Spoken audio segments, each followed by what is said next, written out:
Sa gitna ng kalamidad, malayo ang nararating ng kahit anong paraan ng pagtulong sa ating kapwa. Tulad na lang ng mga nasa likod ng The Blanket Project. Sa proyektong ito, mga pirapirasong tela ginagawang kumot para sa mga nasalanta ng bagyo.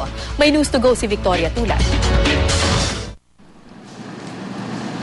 Sino nga bang mag-aakalang ang mga pirapirasong telang ito kapag pinagtagpi-tagpi, kayang magbigay ng init at pag-asa sa mga biktima ng bagyo? Matyagang tinatahi ng mga volunteer na ito ang mga tela para gawing kumot na siya namang ibinibigay sa mga binaha.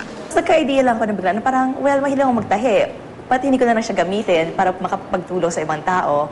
And then, minessage ko rin sa kaibigan sa sabi ko niya, uy, kung meron ka natanggap ng mga hindi na masuot na damit, yung mga sobrang ng, butas-butas na, or ganon, parang bigay mo na sa akin, gagawin ko siyang kumot. Kasi yung blankets naman na ginagawa namin, hindi lang, pwede rin siyang pangsapin, yun, tapos masala dun sa mga bata, kasi sobrang lamig niyan eh, tapos yung mga damit nila, lahat basa, so kailangan nila ng dry textile.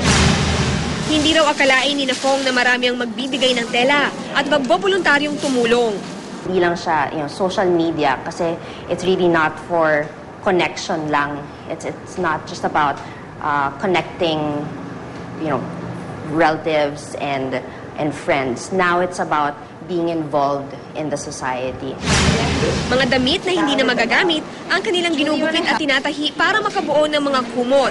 Gawa raw sa panyo, kurtina, t-shirt at maging prom dress ang ilan sa mga ito.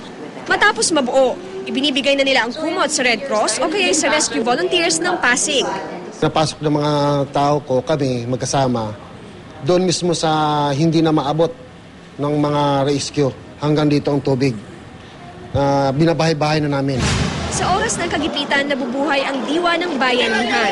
Ultimo ang pagiging likas na malikhain ng mga Pilipino, lumulutang sa panahon ng kalamidad. Hindi naman kailangan na gumawa ka ng isang proyekto na sobrang laki, na parang sobrang kahanga-hanga. Parang even the little things count. Mga kaibigan ko mga kayari sa abroad, nung nalaman nila kung anong nangyayari, sobrang silang hangang-hanga sa mga Pilipino, na parang kahit papaano, tumutulong pa rin tayo.